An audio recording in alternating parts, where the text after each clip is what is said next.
Welcome once again. तो इस video में हम लोग बात करने जा रहे हैं मीट्रिक स्पेस के बारे में। ठीक है, तो यहाँ पे दो टॉपिक बेसिकली हम लोग कवर करेंगे।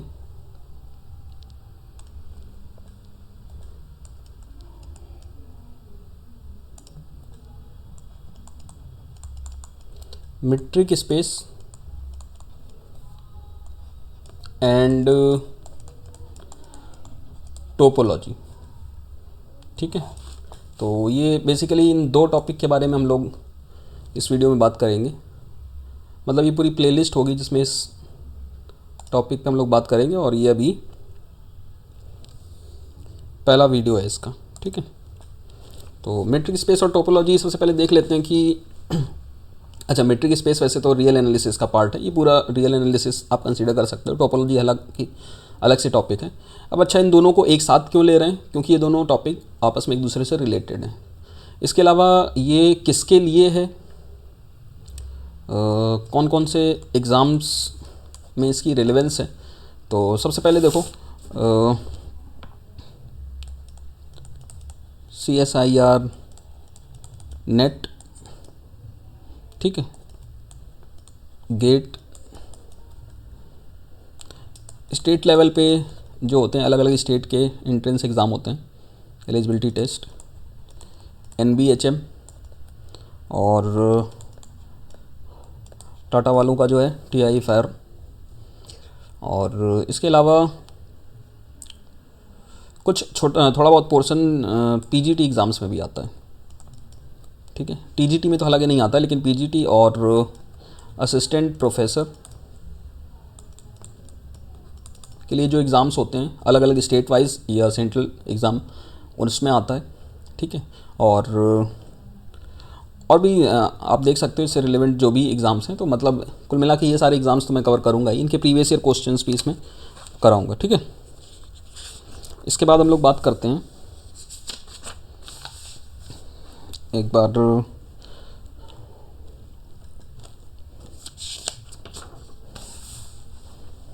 चलिए शुरू करते हैं। सबसे पहले मीट्रिक स्पेस के बारे में बात करते हैं।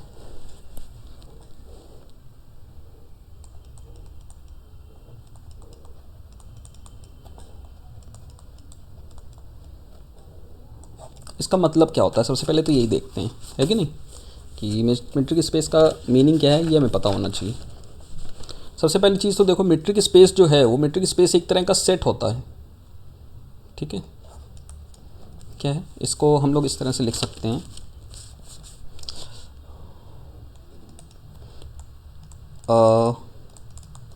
Metric space is a set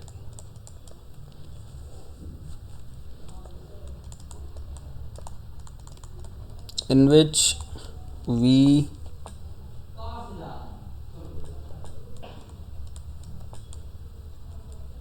can talk of the distance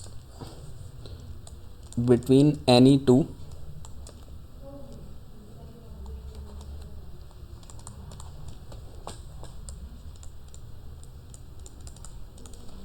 ठीक है।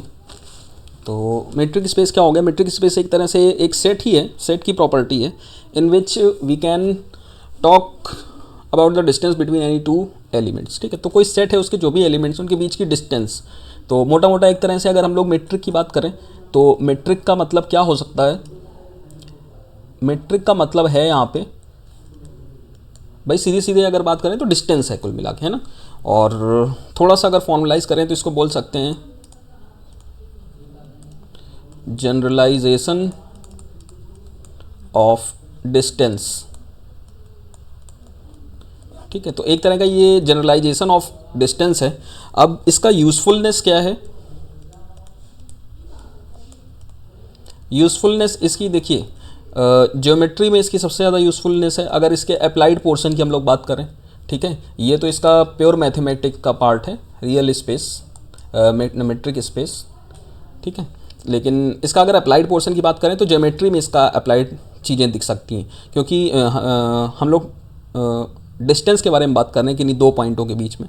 और ज्योमेट्री बेसिकली क्या होती है, जैसे ट्रायंगल की बात करें तो ये क्या है, एक तरह से तीन पॉइंट हैं जिनके बीच की डिस्टेंस दी हुई है ना। ये सर्कल दें तो इसमें इनफाइनाइट नंबर ऑफ पॉइंट्स कुछ प्रॉपर्टी फॉलो कर रहे हैं, उनको मिलाया गया है। तो इस तरह से कुल मिला के डिस्टेंस की बात हो रही है ना। तो मेट्रिक स्पेस क्या हो गया, ये प्योर मैथमेटिक्स हो गई, और इसका अप्लाइड पोर्शन जो हो गया वो ज्योमेट्री हो गई। तो इसका यूज़फुलनेस कहाँ पे है, ज्योमेट्री पे इसका यूज़फुलनेस है। एक यूज़ मैंने इसका बताया, ठीक है। अब आगे इसमें हम लोग बात करते हैं कि एक फॉर्मल डेफिनीशन क्या होती है। अभी तो मेट्रिक का मतलब मैंने आपको बताया कि मेट्रिक का मतलब आप मोटा मोटा मान सकते हो कि डिस्टेंस के बारे में बात की जा रही है। अब इसकी हम लोग डेफिनीशन देखते हैं, एक formal definition.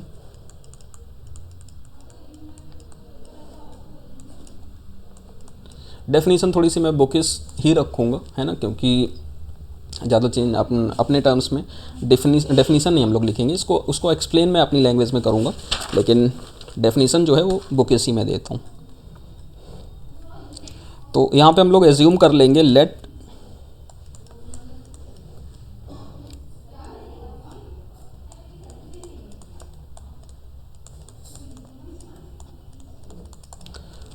X be a non empty set. X कोई नॉन एम्प्टी सेट है हमारे पास, और उसके बाद एक फंक्शन डिफाइन है, a function D such that X cross X to R real space में, ठीक है, इज। और इसके प्रॉपर नोट्स आप बनाते चल सकते हो, मैं एग्जैक्टली नोट्स के फॉर्मेट में ही पूरी प्लेलिस्ट बनाऊंगा, ठीक है। तो पूरे जो टॉपिक चलेंगे एक बाकायदा नोट्स की तरह चलेंगे, जिसमें आप फेयर कॉपी अपना बना के नोट्स प्रिपेयर कर सकते हो। Is set to be a metric. अभी सिर्फ मेट्रिक बोला जा रहा है, मेट्रिक स्पेस और मेट्रिक में एक छोटा सा डिफरेंस है, ठीक है, वो अभी आगे हम लोग देखते हैं। Is set to be a metric और अ डिस्टेंस फंक्शन, ठीक है। मेट्रिक बोल दें या डिस्टेंस फंक्शन बोल दें, एक ही बात है।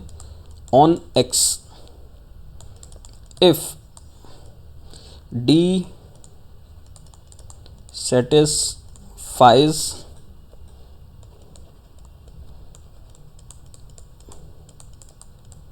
The following properties. और आप एक काम ये कर सकते हो कि साथ साथ वीडियो के साथ साथ में अपने नोट्स बनाते चल सकते हो, और इसकी स्पीड 1.5 पे आप स्विच कर लो तो थोड़ा ज़्यादा बेटर रहेगा। अब सबसे पहली प्रॉपर्टी है हमारे पास, सबसे पहली प्रॉपर्टी है नॉन निगेटिविटी।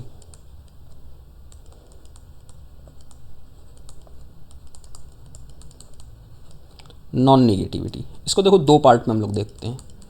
पहला part D X comma Y is greater than equal to 0 for every X comma Y belongs to X. और सेकेंड पार्ट इसका हम लोग ले लेते हैं। भाई देखो ग्रेटर देन इक्वल टू 0 का मतलब क्या है, एक तरह से यही बताना चाह रहा है कि नॉन निगेटिव है ना, ग्रेटर होगा तो नॉन निगेटिव है, और ये इसी में दोनों बात आ जा रही है, लेकिन इसको हम सेकंड पार्ट थोड़ा सा अलग करके दिखा दे रहा हूँ।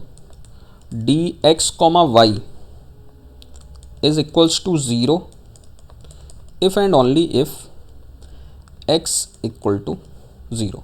हालांकि ये सेकंड पार्ट फर्स्ट में कंटेंट है, यहाँ पे इक्वल का साइन लगा हुआ है ना, लेकिन वो अलग से कंडीशन बता दे रहा हूँ कि इक्वलिटी कब होल्ड होगी। D X comma Y equal to 0 if and only if, I F F का मतलब होता है if and only if X equal to Y. तो ये सबसे पहली प्रॉपर्टी है। देन सेकंड प्रॉपर्टी, सेकंड है symmetricity.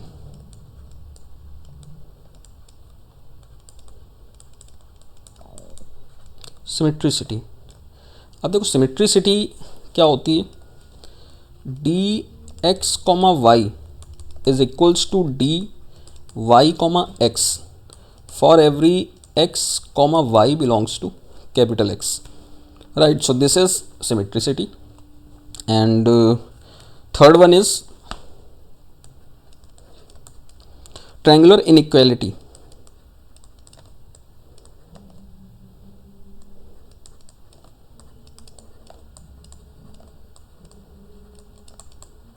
Triangle inequality, this is third one, ठीक है। और ट्रायंगल इनइक्वालिटी जो हो जाएगी वो हो जाएगी हमारी D X comma Y is less than equal to D X comma Z plus D Z comma Y for every X comma Y comma Z belongs to X, ठीक है। तो ये तीन प्रॉपर्टी हैं। देन इसके बाद हम क्या बोल सकते हैं, देन इसके बाद हम ये बोल सकते हैं the pair x and D is then called a metric space। तो आई होप ये बात आपको क्लियर समझ में आ गई होगी। ये जो तीन कंडीशंस हैं, ये तीन कंडीशन इसको प्रूव करती हैं कि जो डी है वो मेट्रिक है। देन जो पेयर है एक्स कॉमा डी, एक्स जो था हमारा क्या था, वो नॉन एम्प्टी सेट था, तो एक्स कॉमा डी जो है ये एक मेट्रिक स्पेस हो जाएगा, ठीक है। तो ये एक छोटा सा माइनर सा डिफरेंस है।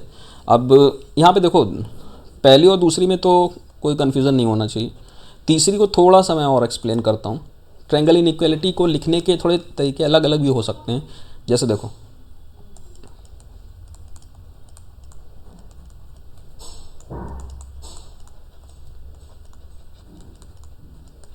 जैसे ट्रायंगल इनइक्वालिटी है, एक तो जैसे फॉर्मेट मैंने लिखा, तीन एलिमेंट हमें लेने हैं X Y Z. X Y Z में पहले बात करते हैं, ठीक है। X Y Z belongs to X, ये तो हर बार सभी में है ना।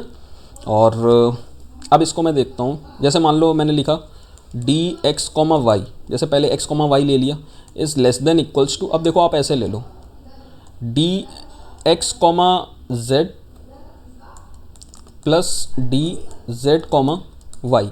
अब ध्यान से यहाँ पे देखो कि जैसे एक्स कॉमा वाई दिया हुआ है, तो ये जो दो नंबर होते हैं, थर्ड वाला जो भी नंबर है, ठीक है, एक्स वाई जेड जैसे तीन वेरिएबल लिए, तो जेड वाले को बीच में कर दिया करो। मतलब मान लो कि जेड वाला इसके बीच में आ गया, मन में सोच लो, तो एक्स कॉमा जेड हो जाएगा एक पेयर।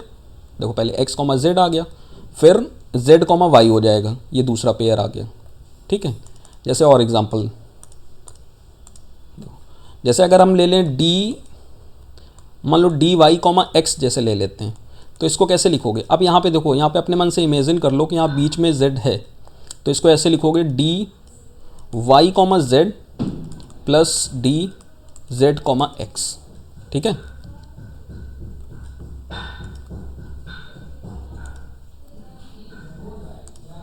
और जैसे देखो डी जेड कॉमा एक्स, ये लिखने का ट्रायंगल इनइक्वालिटी तीन वेरिएबल्स में लिखने का तरीका आपको पता होना चाहिए, क्योंकि जब आप क्वेश्चंस करोगे तब जरूरी नहीं है हर बार एक ही लाइन एक ही तरह से लिखी हो, वो बार बार घुमा देगा ना। तो इसलिए आपको ये क्लैरिटी होनी चाहिए कि इस लाइन को लिखा कैसे आता है, इनइक्वालिटी को आप वेरीफाई कर पाओ कि ये सही लिखा हुआ है कि ऐसे ही लिखा हुआ है। डी जेड एक्स जैसे मान लो लिखना है, तो अपने मन में सोच लो यहाँ बीच में वाई है, तो ये हो जाएगा D Z comma Y plus D Y comma X, ठीक है। हालांकि सिमेट्रिसिटी से वो बाद में रिवर्ट हो जाती है ना, मतलब डी वाई कॉमा एक्स ये डी एक्स कॉमा वाई के इक्वली हो जाता है, उससे कोई फ़र्क नहीं पड़ता। लेकिन फिर भी आप अभी पैटर्न एक पकड़ के रखो, जिससे कन्फ्यूज़न नहीं होगा क्वेश्चन में, नहीं तो कन्फ्यूज़ होने लगोगे, क्योंकि ये काफ़ी डिफ़िकल्ट पार्ट होता है ना।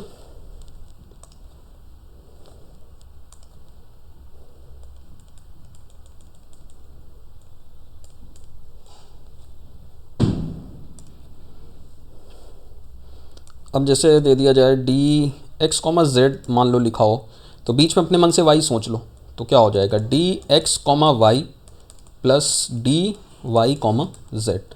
तो ये सारी ट्रायंगल इनइक्वालिटी हैं, कोई सी भी लाइन हम यूज़ कर सकते हैं अपने क्वेश्चन की नीड के हिसाब से, ठीक है। तो आई होप आपको ये क्लियरली समझ आ गया होगा। अब